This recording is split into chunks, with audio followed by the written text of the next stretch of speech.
la compétition comme moteur de plein d'innovations hein, depuis toujours. Et ce record de vitesse nous tient particulièrement à cœur parce qu'on a réuni un petit groupe de passionnés, de technique, de compétition. On a des gens qui ont bossé en F1, on a des gens qui ont bossé sur les motos, on a des gens qui ont bossé sur l'hydrogène au niveau de la recherche hein, et qui continuent à le faire. Et cette idée a pris corps suite à une petite déconvenue industrielle dans le monde de la fabrication de composants pour les piles. On n'a pas voulu en rester là.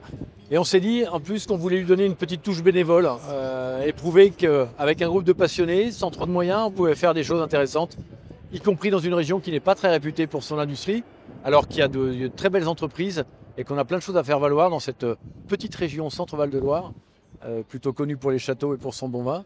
L'objectif, c'est tout simplement d'aller battre un record de vitesse sur le lac de Bonneville, connu comme la Mecque de la vitesse sur Terre depuis presque un siècle, aux USA, dans le désert d'Utah, avec une moto région centre, moto hydrogène. Donc on est en train de faire la pêche aux composants, là, de réunir, pourquoi pas avec Régie, un réservoir qui est un élément important de l'ensemble.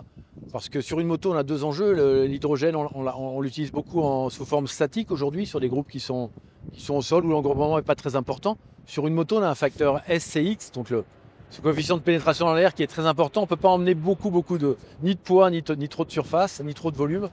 Donc on a des enjeux d'optimisation et de rationalisation de l'espace qui sont intéressants.